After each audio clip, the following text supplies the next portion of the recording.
Hello, everyone. Welcome to today's show. And if you are joining for the first time, this is part of our digital transformation series, for which we meet every Thursday at 5:30 p.m. Eastern, and we pick one topic related to digital transformation. And we always have a very exciting panel that is willing to share their insights and wisdom. For today, the topic is going to be record to report process. And now some of you might not be familiar with this process because that is not the first process that you hear in the ERP community. And that is not the one that gets a lot of limelight because you are going to have other processes such as your order to cash and procure to pay. But the record to report is extremely important. Even if you have figured out those two processes, this is going to be super important. So we are going to be digging into that for today. But before we do that, we are going to start with everybody's intros. I am going to start with my intro. If you don't know me, I am Sam Gupta. I'm principal at Elevate IQ. I have roughly 20 years of experience leading large ERP and digital transformation engagements. And record to report is definitely a topic that is always at the heart of the conversation when we lead these ERP implementation. At Elevate IQ, we do a lot of things from the ERP perspective. That is going to be business case development. It's going to be business process redesign, system selection, ERP selection, business architecture, definition, enterprise architecture definition, and the ERP implementation. On that note, I am going to move to Chris for his intro. Thanks, Sam. I'm Chris Gherardini, president and owner of Turnkey Technologies. We've been implementing Microsoft Dynamics ERP and CRM solutions for the past 27 plus years. So glad to be here. Okay, amazing. Thank you so much, Chris, for being here. Phil, can I ask you to introduce yourself next? Sure. Hi, everybody. I'm Phil Kerper, Managing Director of Ringling Business Solutions. After several decades in the C-suite with mid-market companies, I stood up Ringling last year to help executive teams implement digital transformation and a lot of ERP activity as well. All right, amazing. Thank you so much for being here, Phil. Mark Keynes, and we are going to have a little fun today because we have two Mark in the forum. Mark Keynes, can I ask you to introduce yourself? Yeah, so hi, I'm Mark Keynes. I'm the CEO of Bluelink ERP. We are the manufacturer and implementer of the Bluelink ERP system, which really focuses on small and medium-sized businesses in the product-based space. And I'm very delighted to be here, rookie, and looking forward to it. All right, amazing. Thank you so much for being here for the first time, Mark. Dave, can I move to you next for your intro? Sure. Thanks, Sam. Hi, everybody. My name is Dave Crysler, and I own an operations consulting company working with business owners and leadership teams to help them systemize their business. Come to you with more than 20 years in the manufacturing space, directly responsible for operations. So excited to be here with everybody. Thanks. Thank you so much for being here, Dave. Mark Lilly, can I ask you to introduce yourself? Yes, thank you, Sam. Good afternoon, everyone. My name is Mark Lilly, President and CEO of Lillyworks. The folks behind Lillyworks created ERP systems such as Profit Key and visual manufacturing. Now at Lillyworks, we're helping manufacturers improve their production performance and solve the late problem by tying into your existing ERP. Very looking forward to the conversation. Very happy to be here today, Sam.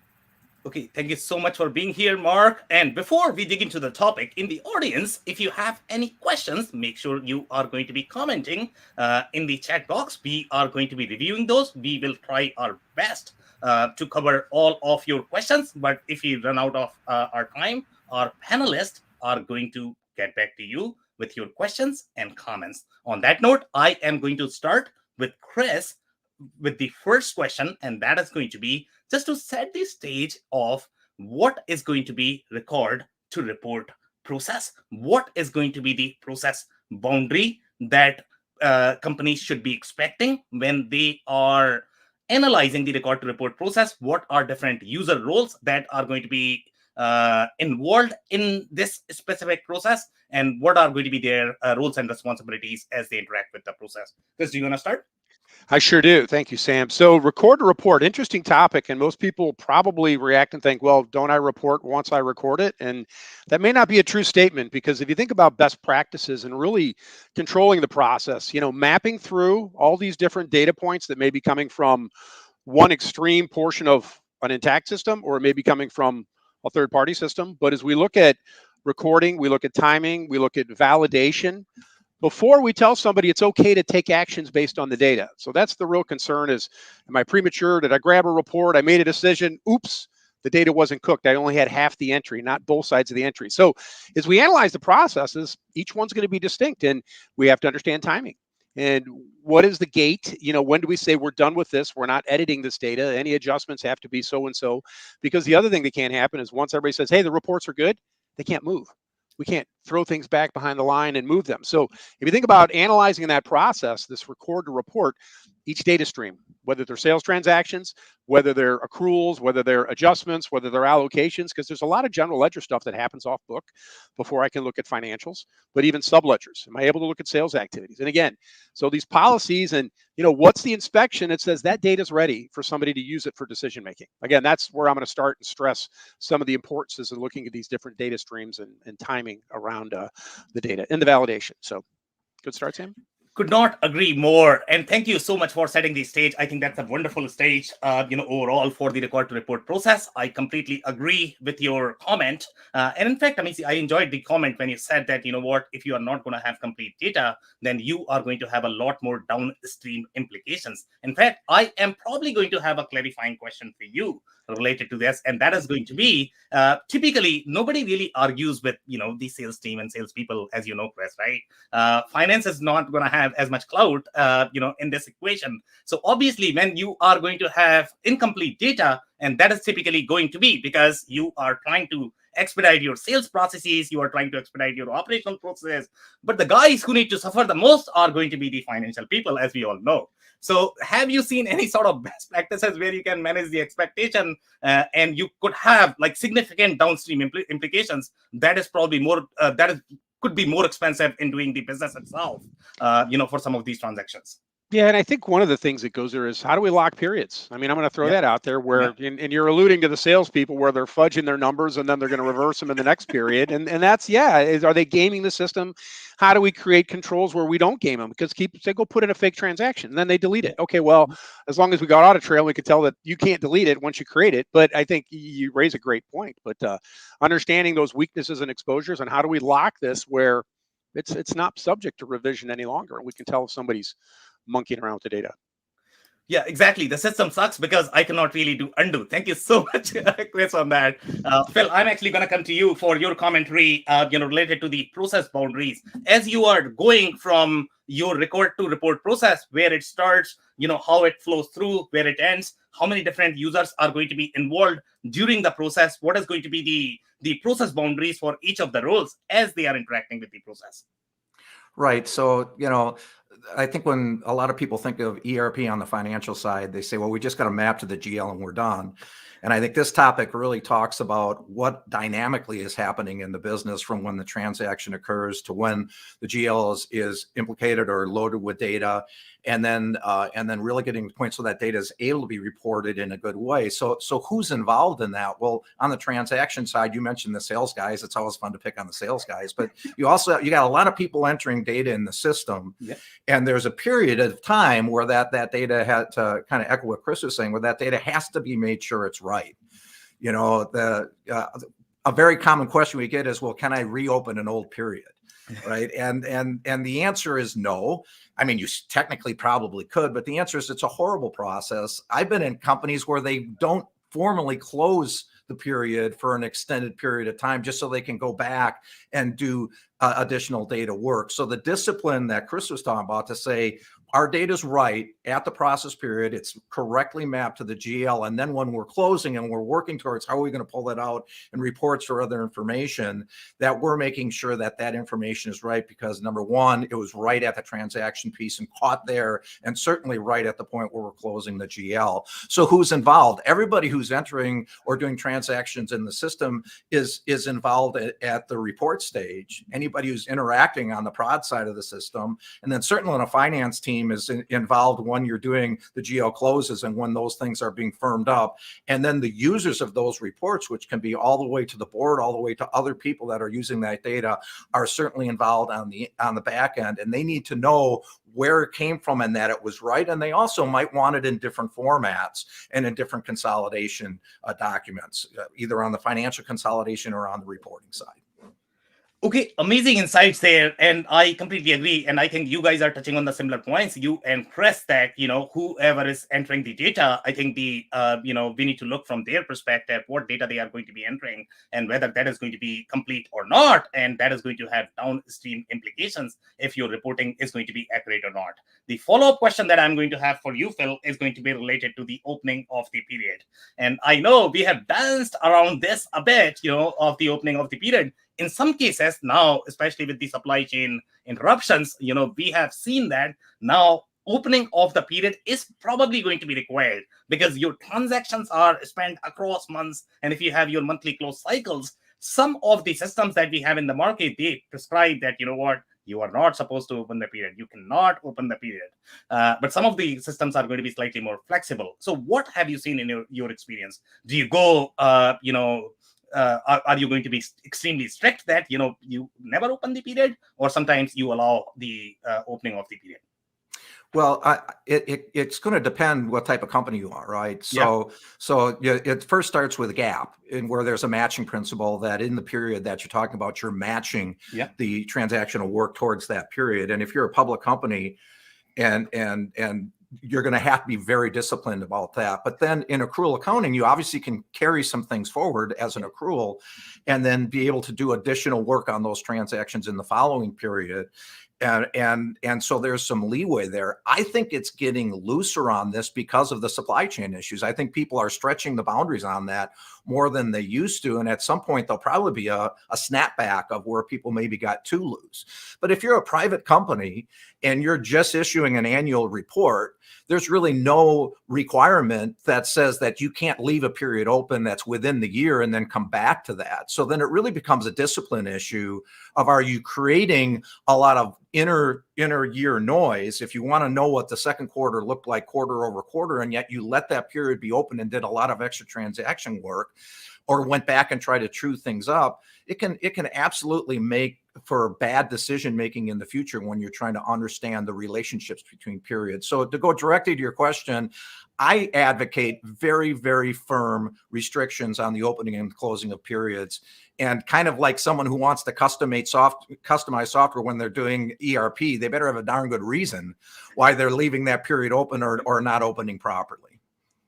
Yep, amazing insights there. Thank you so much, Phil, and I completely agree with you. Okay, Mark, so I am going to come to you with the same question, and that is going to be the process, of the record to report, how that is going to flow from the beginning to end. Obviously, you can agree or disagree with the panelists that they have already spoken, or you can talk about the process, users, their interactions with the process, record to report.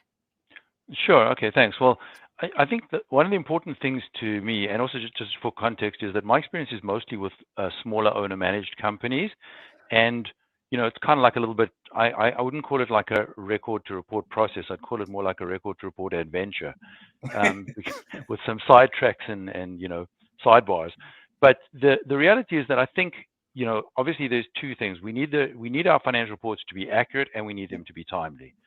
And the probably accuracy trumps timeliness, I think, to a large degree. I think that really goes to Phil's point about not reopening periods or not closing them until you're comfortable. But the starting point is, where is the source of data? Where are your boundaries? How good are they? And how accurate is the data going in? And to that end, I think one of the best practices out there is, first of all, eliminate manual key entry wherever you can and whenever you can. I don't care how much you spend on it, it's going to pay it back multiple times. There are so many fairly large companies out there that are receiving EDI orders from their customers, printing them out on a piece of paper, and then manually keying them into the ERP system. No. The answer is just no. Don't do that. So there's that aspect. From a timeliness point of view, there are a lot of companies. In fact, I would even say most companies are using more than one primary system for their key business data and even transactional data, whether it be an e-commerce site tied into the ERP or whatever. And again, I see too many of them where there is either no integration or improper integration. And I think that's another area that many companies can improve on, because, hey, if you eliminate a lot of manual entry and you improve both the quality and the timeliness of your integration between systems, then when you get to the point of reporting, you're not playing catch up on your core source transactions, your procurement transactions, your order to cash transactions. They're all there. And then really your reporting cutoff relies largely on what do you have to do, things like accruals, things like dealing with deferred revenue cycles and things like that. Your true finance and accounting department has control, and the data that they're working with when they start their closing and reporting procedure is, again, it's there quickly, and it's accurate and on time. I do want to say that one of the things that I think both Chris and Phil kind of touched on was this whole thing of changing the numbers after the reports. I had a very unfortunate customer 20-ish years ago who decided to he was the general manager of a subsidiary of a large German healthcare corporation running in Toronto, and he decided to reopen the previous period because there were some late-breaking costs that he hadn't taken into account, and he revamped the sales reports. It wasn't even financial reports, it was sales reports.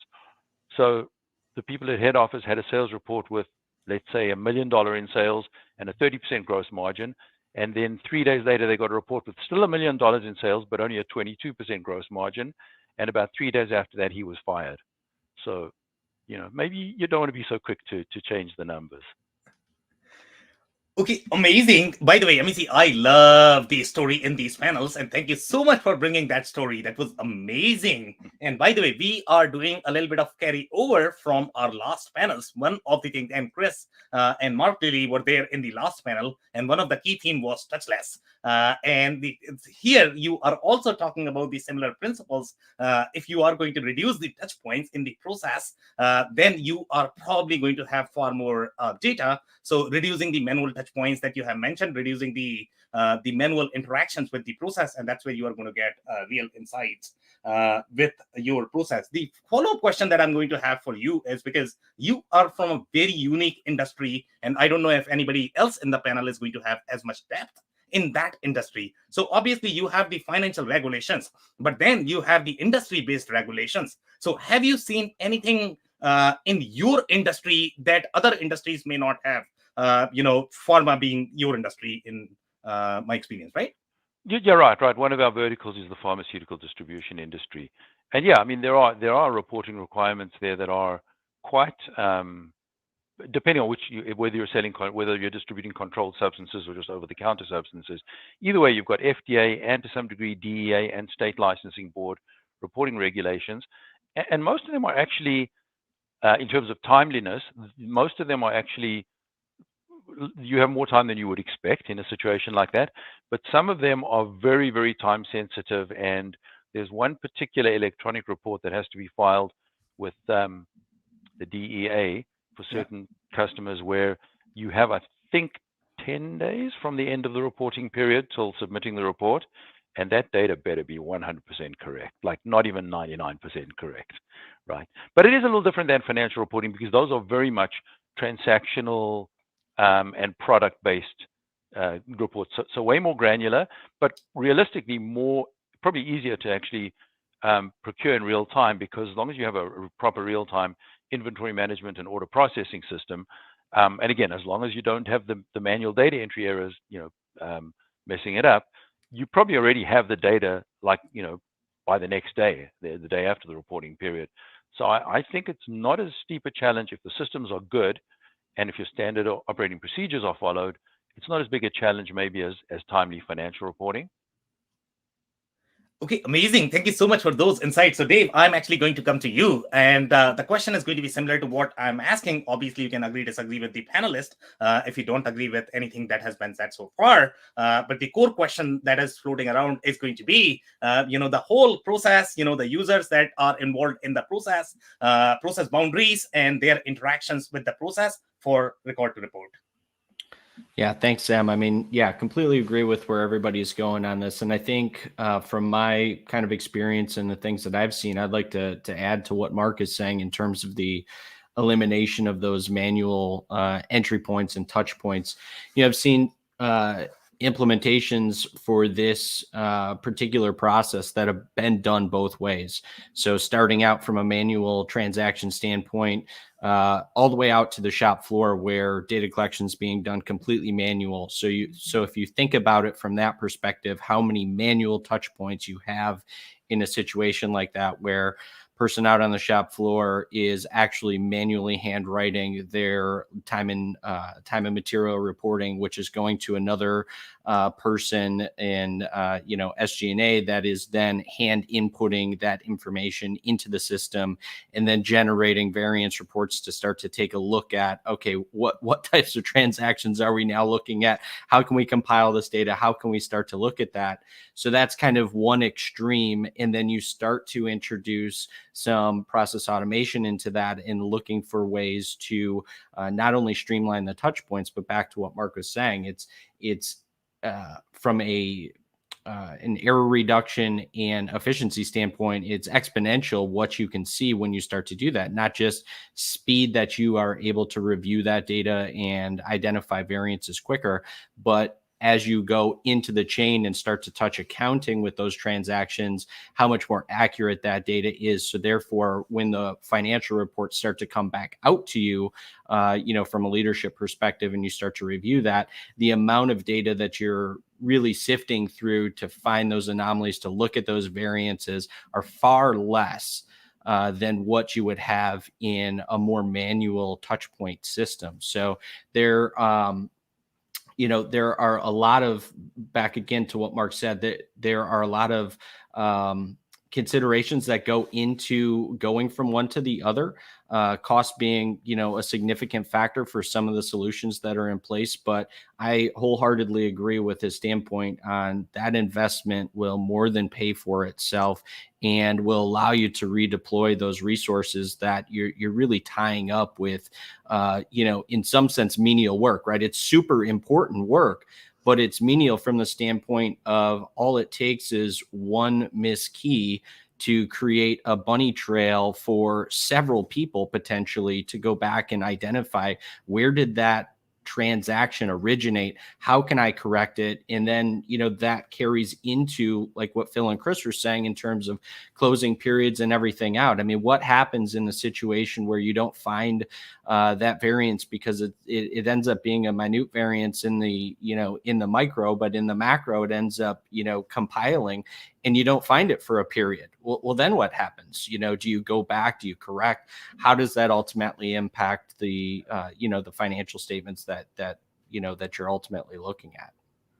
Okay, amazing insights there. So I think there is a lot of agreement overall in terms of those manual touches. I think everybody's sort of touching the similar points that when you have manual touches, that is probably going to increase the overhead from the financial perspective. And you are absolutely right about your comment about the admin overhead. That is probably going to be unnecessary, for which you are using the word menial, which is true as well. So now, the question that I'm going to have for you about your comment, overall, this macro versus micro variances, not everybody is going to be clear about that. Do you want to touch a little bit more on that? How they work, where you are going to have more impact overall from the best practices perspective, where you might be able to minimize some of those macro and micro variances, Dave? Yeah, I mean, kind of, I guess, at the high level, taking a look at that, when you are looking at the transactions and they start to compile, something that may not stick out to you on a specific, let's say, if we're going to continue on the production theme, let's say from a work order variance standpoint, when you start to look at that, something that may not immediately jump out to you as an issue from a variance standpoint. So again, that's the micro. As those compile and as that problem continues to replicate itself, that's where potentially you could see that in the macro. So that could be at the end of the month. It could be at the end of a quarter, as you start to see those variances stack up, where it may not immediately jump out at you when you're looking at it on a daily or an hourly basis. And again, all this is dependent on how your system is set up to deliver reporting back to you and how fully integrated that system is. So in kind of this example that I'm talking about, we were working in a system that basically had what I would consider daily reporting. So it's not quite real time, but next day reporting. So all of the work orders would be closed out. We would have access to financials and be able to look at variances that next day. So that's kind of what I mean. Hopefully that explains what I was saying in terms of that micro versus macro, and then potentially creating some issues when it comes to, rectifying that or correcting, really, and not necessarily rectifying, but correcting what should have happened from the early stages. It does. Thank you so much, Dave, for your insights. And Mark, I'm actually going to come to you. So obviously, you can agree, disagree with the panelists, whatever they have said so far, or you can cover the question, which is going to be, the overall scope of the process. How many touch points are going to be there in the process? How many users are going to be touching the process, and what is going to be their interactions as they interact with the process? That is going to be required to report. Mark, Lilly, over to you. Sure. Yeah. Thanks, Sam. And yeah, awesome points across the board. It's hard to add anything. A lot of very strong points. I will again reinforce the idea that we want data to flow as much as possible, right, rather than have any sort of manual intervention. But I think most ERPs today, certainly, if you're putting the information in the upstream areas, even from a quoting standpoint and a sales standpoint, certainly, then that information generally flows and can be acted upon rather than having to be re-entered, right, and have all those opportunities for errors and whatnot. There is just such an amazing amount of information that any ERP system today holds, and I think the touch points is almost infinite, and it certainly is expands as the size of the company expands in terms of the number of users who are touching that information as it flows through the processes. But I think one of the big things that may not have been mentioned yet is that during an ERP implementation, I think it really behooves the company. And I've seen many companies not do this. I have seen quite a few do this with tremendous success. And that is to really go into the ERP implementation as a business improvement opportunity, right? And understand when they go live, and it's 6 months after go live, what do they want to be able to measure, right? What do they want to be able to answer today? Or then rather in the future that they can't today, and that should drive what information they're going to need to know, the accuracy of that information, and drive the business processes all the way upstream to where the data needs to be input and relatively accurate in order to support those business metrics at the end of that process at whatever summary, whether it's a very detailed or a high summary level at the end of that process. Okay, amazing insights there. And I completely agree that, the to-be processes should be driving how your process design is going to be. And that's how you should be implementing your ERP. I am actually going to have a fun question for you, Mark, Lilly, because you have been selling ERP for a long time. When I asked the question, what exactly is in ERP? Obviously, accountants and the controllers and the CFOs, they should be the first ones to understand what an ERP is. But in my experience, it's always challenging to explain that. And obviously, Mark Keynes is probably going to have a counter there because he has a lot of, finance background. So here, when we look at the ERP system, so I will give you an example of how Quickbooks works and how your ERP systems work. So now, in case of Quickbooks, most accountants and financial people are going to use Quickbooks. And one thing that they can do in Quickbooks is going to be, they can have a GL account on the bill when they are entering the bill, right? Now, Quickbooks make it really easy. You can do whatever you want. You can literally, create an entry against any GL entry, obviously. You can do that in the other ERP systems as well, but that is not going to be at the AP bill level. It's going to be a separate GL entry. You cannot really correlate your bill with the GL entry. Now, the argument that I had with the controller or the CFO is that Quickbooks is super easy. I can do so many different things, but your ERP does not allow that. So what would you say to that? Well, first off, I mean, certainly on a work order by work order basis, I think I'll just speak to the systems I have experience with. I have seen where you can tie in, you have a standard site level, say, WIP accounts, right? But on a particular work order, you can override those. So if you want those to go into an R&D account for prototyping, for example, or a specific product line, if you want to break out your WIP by product line accounts, then you can do that as well. Typically, I think what we see in QuickBooks is we interface with QuickBooks as well, is that you've got to you have to set it up appropriately in order to send over the manufacturing costs, right? And that's really the key. Because the ERP typically, and especially an ERP that focuses around manufacturing, has much more manufacturing production detail and functionality than you have in QuickBooks. So you just have to set that up right so it flows over into and that you have the appropriate accounts in QuickBooks to capture it when you push it over. Okay, amazing. Thank you so much, Mark, for those insights. So, Chris, I'm actually going to come back to you, and obviously you are going to be super happy with this question because my favorite topic always is going to be multiple systems and the architecture, and that is probably your favorite topic as well.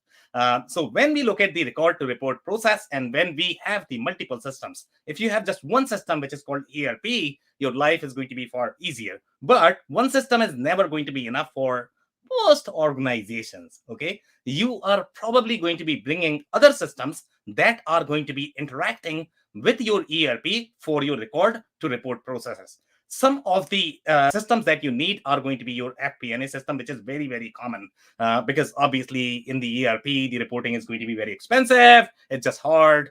You can do it far easier when you are doing either the FP&A system or the CPM system.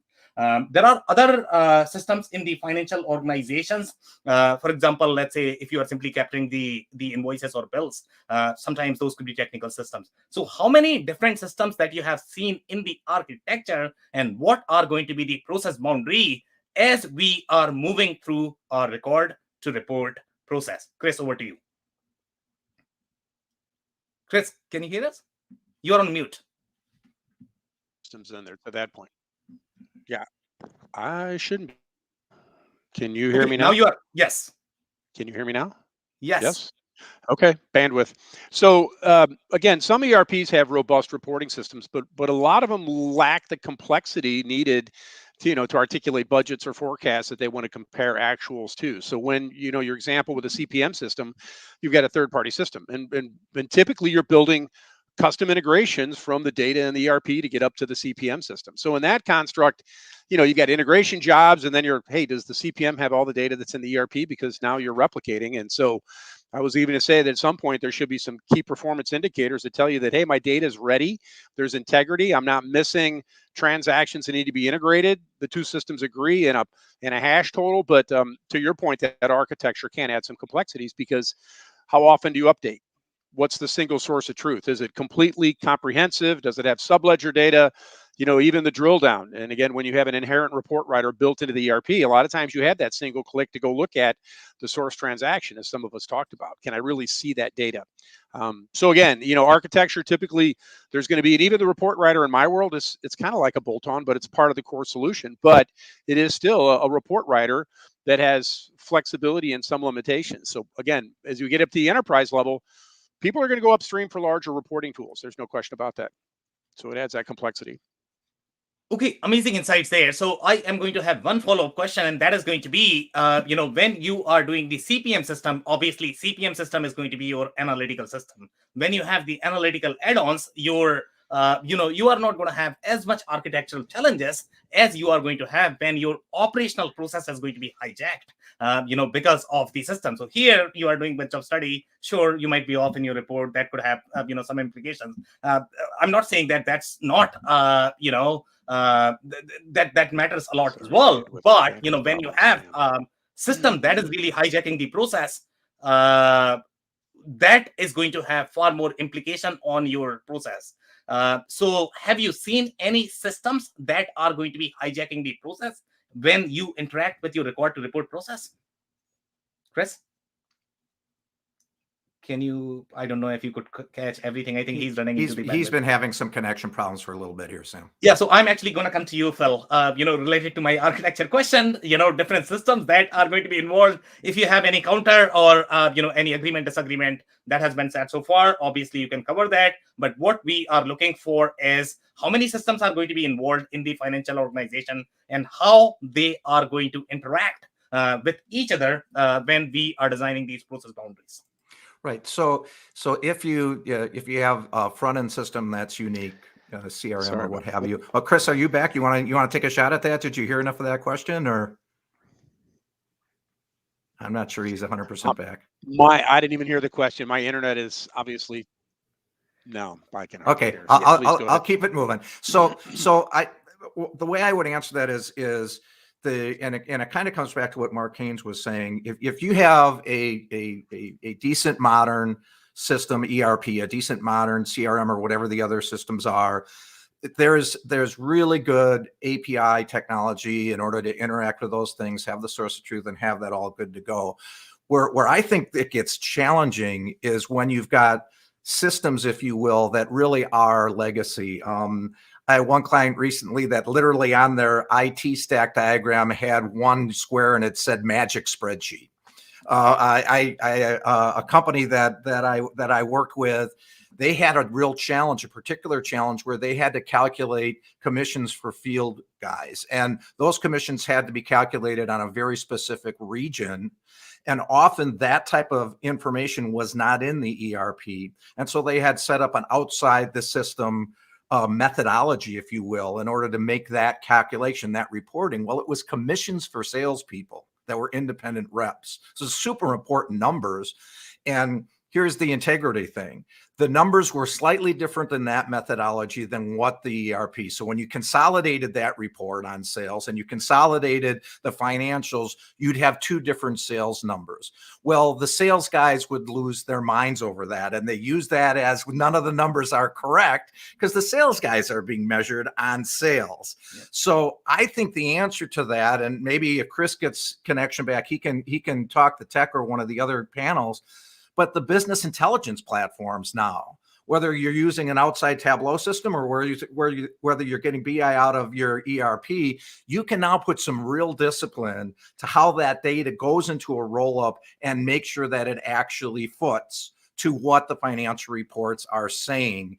And I think there's a real opportunity in mid-market companies that Mark Haynes has or that I've worked with these legacy techniques to get a certain report, for you to do that with BI and for you to make that so that is automated and so that's for sure footing to the center reporting that you have. Okay, amazing. Sorry, Mark, go, please. Just if I could, just to add on to that, and the tools that Phil is describing, like Power BI and others, I mean, allow dynamic pivot tables, right? So if you're at all familiar with pivot tables in Excel, imagine being able to do that on your live data in your ERP, right? So it's not having to design a static report that's going to stay there and that's the report you're going to use forever. No, you can have your dashboard or your spreadsheet and drag and drop columns and do on the fly filtering, and super powerful these days. So I just wanted to reemphasize that point. Okay, amazing point, Mark. Chris, you had a comment as well? No, okay. I think Phil's right on. I think can you hear me? As you think about manual refreshes on reports, you're right on. To develop the reports that are real time, directly generated off the data versus manual composition, we're going to eliminate some of these disparities. And as I was saying, are there key performance indicators on data integrity? We're spinning again, guys. I don't think you can hear me. We can hear you. Bandwidth. Sorry. No, we can hear you. Okay. So anyway, you get made what it. I was saying. It's about data integrity, isn't it? And how do you imply or use a KPI that says, hey, everything's in balance, we can run the report. So that's kind of how I was going with that. Even if it tells you, hey, I had 1,000 records to integrate, I got 1,000 in the system versus I have 990 and 1,000. It just flags to make sure that we know, even before we go through the effort of generating reports, that we've got integrity. And then again, eliminating the manual, right? And making sure we have the right level of detail behind anything that's integrated so that we can actually drill down and verify that we're looking at the right data. Because again, the worst thing you can do is make a bad decision off of bad data. So. Okay, amazing insights there, Chris. And Phil, I am actually going to have a comment, on the comment that you made about the magical spreadsheet. In my experience, I think you are extremely lucky because you at least have the spreadsheet. In my experience, when I work with the customers, typically that magical spreadsheet is somebody's head. Okay, and then there is a finger pointing. No, you are off. The numbers are, you are off. Typically, that's how the conversation goes. So at least you have the spreadsheet, but obviously you are right that the information needs to reside inside the ERP system, and the systems need to be connected with each other with the data accuracy so that you have the real insight. If you are not able to reconcile the data across the systems, obviously there are going to be a lot of implications. Thank you so much for those insights. So Mark Keynes, I am actually going to come to you with the question that is going to be, when you have multiple systems involved in the architecture, how the process is going to move across the system, and if you could touch between the differences of the analytical process breakage versus the operational process breakage. Those two are very different things. I have not seen if there are any sort of process breakage in the record to report process, but maybe you might know some systems where some companies may require that. So in your experience, what has been the architectural experience when you are designing the record to report process? Yeah, well, thanks, Sam. I think a lot of the systems that we've worked with tend to have a certain percentage of the initial transaction data capture in external systems. The most obvious ones being e-commerce systems. More and more companies are throwing up e-commerce sites. And I want to come back to that in a moment because there's an interesting sidebar there. But I think that's where a lot of the things that tend to break down because of, we all know the technology exists. You can connect your e-commerce systems to your ERP systems in real time, two-way, not a problem. But the people problem comes into place, right? So, well, we want to throw these extra 1,000 SKUs up onto the e-commerce site. And, the person who's in charge of adding SKUs to the ERP is busy, tied up, sick leave, whatever it is. Yeah, we can't wait. We're just going to go and manually throw them on the e-commerce system and we'll get caught up later. And, then 2 years later, they're still getting caught up, right? And then the sale, you can't import the sales because we don't have the SKUs, so you can't create sales orders, and it becomes an awful mess. But I think on the other end of it, where I've seen some interesting variations is, and I think, Phil touched on this a little bit, I think Mark did as well, you're not necessarily just reporting at the end of the R2R cycle. You're not just necessarily just reporting on general ledger balances. You're tying in information from other subsystems. You're reconciling the sales per the sales history versus the sales in the general ledger. Yeah, that's the most common thing I've heard as well, is like, why do the sales not match? Very, very common. So you're putting those kinds of things together and you're pulling them from different systems. So if you have the right reporting tools built in that can interact in real time with all the different areas of your record keeping in order to do that, your general ledger, your sales history, any other third-party systems that you're using as well, then that's great. But that's frequently not the case. So, what I've seen a lot of companies do, obviously, I'm sure everyone else has, is use the old data warehouse approach. So all the data from the various systems maybe nightly gets dumped into a data warehouse, and your reporting systems are therefore always accurate as of yesterday, but not of today, but as of yesterday. One of the biggest problems that I've seen with, again, the size companies that we deal with that don't necessarily have the level of discipline and the experience, the people experience to really navigate these systems appropriately, is when something breaks down, nobody seems to be aware of it. So, the data warehouse didn't siphon off the data from, I don't know, the e-commerce system or something like that. And yes, there are alerts and dashboards, and no, nobody bothers to look at the dashboards or respond to the alerts. So, you get your financial report and the CEO has a look and says, why are sales down by 12% from the previous month? Like, what went wrong? I thought we were having good months, right?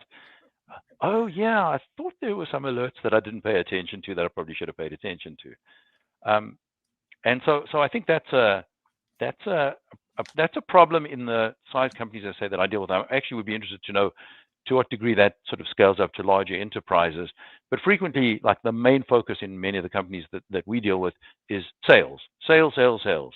And if you try and get somebody's attention on, well, what other things you should be paying attention to, it's very, very difficult. So one of the tools, and again, I think Phil's kind of already touched on this, you can use business intelligence tools such as Power BI or Tableau, as well as like some of the better reporting tools like Microsoft SQL Service Reporting, SQL Reports, to proactively warn you about conditions as they go along. And I'm a very, very big fan of like automated exception reports that go to the right people at the right time to get ahead of these things.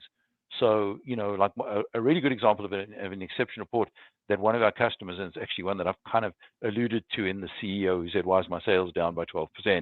It's that guy. One of the reports that we've given, that he is one of the people who receives the reports as well as other people, is a report that shows the sales booked through the ERP yesterday versus the sales booked through the ERP the same day last month and the same day a year ago, so that you can right away, and it is a seasonal business, so it should really sort of follow what happened last year. So you can try and catch those things up front rather than trying to cure them after the fact. So we've become very big fans of real-time exception reports and real-time dashboards, not only for giving you the information after the fact, but for alerting you to problems in the information. It's great to measure, your data against KPIs at the end of the R2R cycle, but it's even better if you've first made sure that the data is right going in. Okay, amazing insights there. And I especially enjoyed your comment about the SKUs because in my experience, I mean, people don't really pay attention to, SKUs when they are thinking of the downstream processes, such as your record to report. And your comment about, sales being down just because you are missing a bunch of alerts is definitely spot on. But in your experience, when you look at these SKUs, and I have seen a lot of different implementations. In fact, I got off a call, from a customer today, and they were saying that, I have a state-of-the-art implementation. Everything is just fine. There's no problem at all. But the SKU alignment is not there. The sales has completely different SKUs. The customer service is doing something else. The finance is doing something else. So obviously, there are going to be a lot of implications in the downstream process. Do you have similar experience, Mark Haynes? In the because of the SKU misalignment overall, what implications are you going to see in the R2R process? Yeah, I do see a lot of that. But again, I'll just like clarify that the size companies we deal with are generally, somewhat smaller, and therefore they do tend to make very quick decisions and try and execute them very quickly. And honestly, sometimes that is, to be fair, in terms of their business operations, sometimes that's their strength. That's their competitive edge. Is we can decide we're going to bring these new products on board. We can bring them on board and be selling them off our website like 24 hours after we make the decision, before we've even placed our first order. But the problem there comes in is, you sell, and I see this all the time. You sell something, but you can't deliver it. Why can't you deliver it? Because what you sold is actually made up of three. I sold a bed, but the bed comprises a base, a headboard, whatever it is. It's got like 3 or 4 pieces. Turns out I only ordered 2 of those pieces. So, I've made all these e-commerce sales, but I can't actually deliver them. And I think we all know that, particularly in the sphere of e-commerce these days, there's very low tolerance and very low patience. You order your thing online today, and if it hasn't already shipped out by tomorrow, and you don't have a tracking number by tomorrow, you're like canceling the order and finding it somewhere else.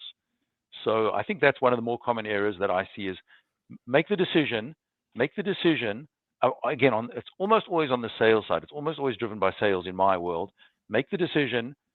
Think about how we can actually sell, how much we can sell it for, and how much profit we can make, and how we can get the customer's attention.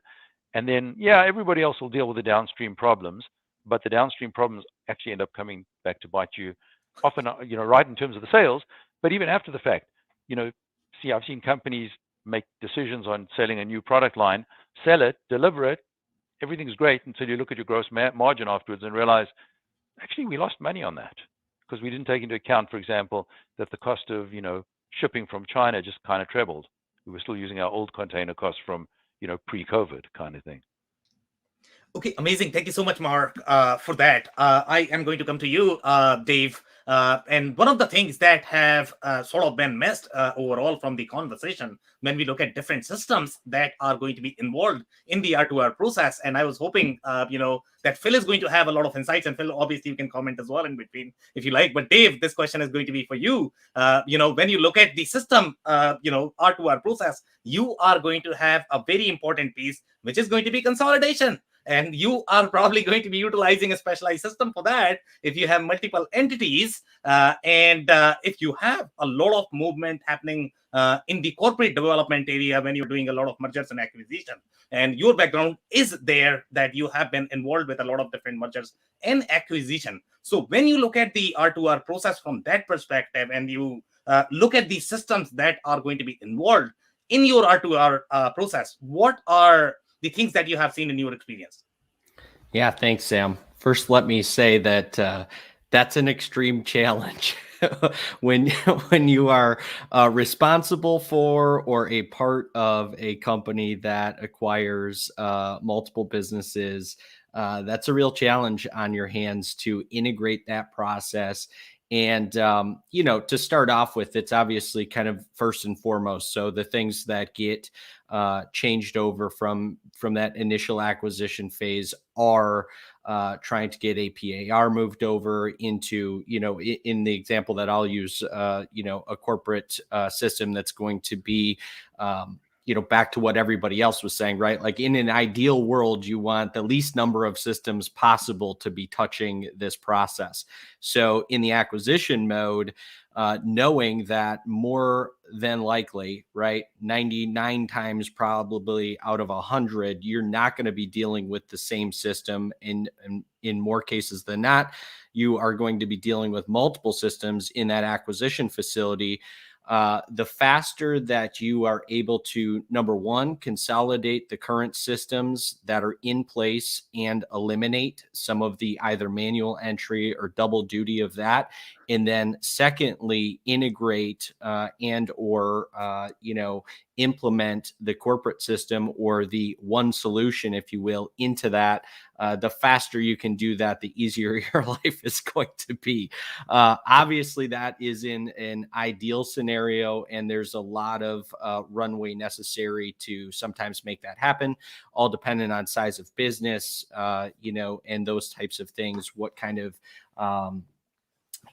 resources and support you're able to throw at the that particular situation. But I think it's a great topic to talk about from that standpoint. And it at its simplest level introduces a lot more complexity to be able to close periods, to be able to get accurate reporting. I mean, Phil, jump in here if I'm missing anything from this, but back to what you were saying in terms of the accuracy of what you're looking at, the closing of those periods, and the ability to match that reporting process to what you're actually looking at. All of those just introduce additional variables and additional complexities to getting the people of that acquisition facility aligned with what you're trying to do from kind of a corporate strategy standpoint. So Phil, if you've got something to add, happy to. Yeah, that great comments. I think you do run up against what's practical for the business. Similar to what Mark Haynes was talking about is the speed that you need to get something out on an e-commerce site versus what's practical for the business in order to have the back-end SKU work being done before you put that up on the site. Or doing an acquisition and having that company, there's only so much integration of the systems that's practical, especially early on in the journey of integration. You get the close and they're still sitting on a different system. And how quickly can you really move that over? I think the answer in both those cases is really about process discipline. And if you can convince the stakeholders, whether it's those sales guys we were picking on or the people that are trying to get those SKUs up, that the company doesn't get served and the customer doesn't get served unless we have real discipline on how we have data entered in the system, how we close orders or information, how we manage things. And then if you can't fully integrate it, at least you're bringing over with whatever technique you're using, something that's really good processed. And I would also add that the savings that you get for, we talked about earlier, where you might have people doing manual stuff.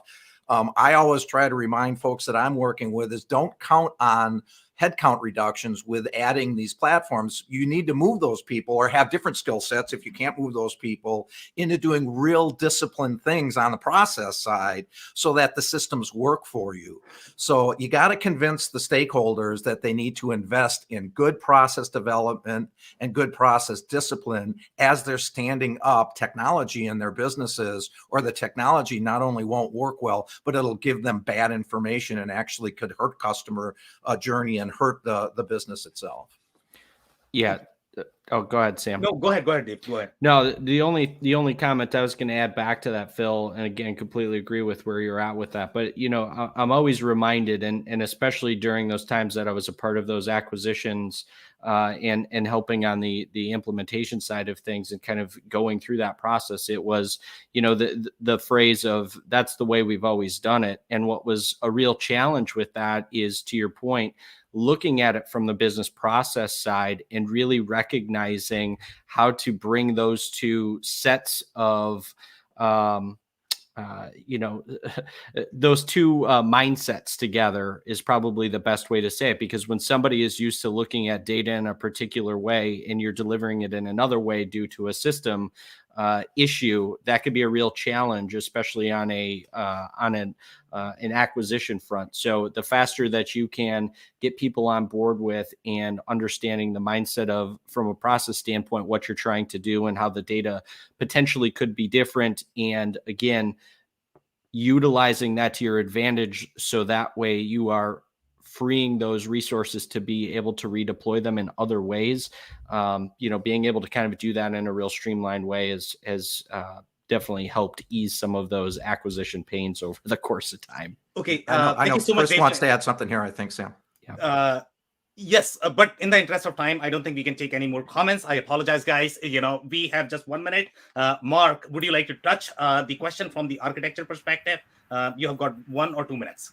Yeah, thanks. I think the one, I don't mean to be too much of a contrarian here. And look, I was, selling ERP for, especially in the 90s and early 2000s, when the phrase was, an end-to-end ERP, meaning, all functionality in one system. And in general, that's wonderful to have, right? If all the data is supported by a single database, it's a great thing to have. I think what I found since then, quite frankly, is that, and especially where you look at ERPs that have already been implemented, you find that one group of people undertook, a certain implementation area, and another was kind of left. So a case in point is a bill of material structure, right? A bill of material can be designed to be reflective of production. It can be designed to be reflective of costing. And in fact, the same structure needs to be both, right? But that's hard. It's hard. And so oftentimes you see the cost accountants or the accounting folks designed and costed out the bills and materials because they wanted their costing in such a way, and kind of left the production folks on the sideline. So my point is, it's okay. In that case, you're probably not going to change that, right? So it's okay to have another system, assuming the integration is sufficient, tested out, secure, and all those wonderful things. But it's okay to have another system to support those processes in the right way. All right, amazing. So guys, the only thing we can take at this point of time is going to be super short closing advice. And Chris, yes, we are going to start with you. You can touch on the comment or provide closing advice, brother. That's fine. The closing advice is we look at record to report. We didn't talk about data validation. So if you can emphasize and get better control on data validation, you're going to spend so much less time on the backside making adjustments, correcting entries. But again, real-time reports, don't have people keying stuff, but again, focus on the whole process. Timing, when can we expect things? So that's it. All right. Thank you so much, Chris. Good advice. Phil, super short closing advice, please. Yeah, I think we have to do a better job of showing people why this is important, why the process discipline is important, and why, if they want to get what they want, it's really important to make the investments, to make the data right, and to make the process of supporting that data right. The integrations and everything then can be worked out on the back end. So we have to do a good job of convincing people why this is important. Okay, amazing. Mark Keynes, one sentence closing advice, please. I would say it's important to get your SOPs, your standard operating processes in place and get them working, and then not forget about them, but keep looking at them, reviewing and revising and updating them, because they're going to get out of date real quick. Love it. Thank you so much. Dave, super short closing advice. Yep. Understand your business processes and look for ways to eliminate manual data entry. Awesome. Love it. Mark, super short closing advice. Almost ditto. I'd emphasize, look at where you want to be from a KPI standpoint, put in the processes and the data acquisition to support that. All right, amazing. So guys, that's it for today. If you joined for the first time, this was part of our digital transformation series, for which we meet every Thursday at 5:30 p.m. Eastern. We pick one topic related to digital transformation. We always have a very exciting panel for you, and we are going to be here next week. So make sure you are not going to miss next week's show. On that note, I want to thank everybody for their time and insights. Thanks, Sam. Thanks, Great everyone. day.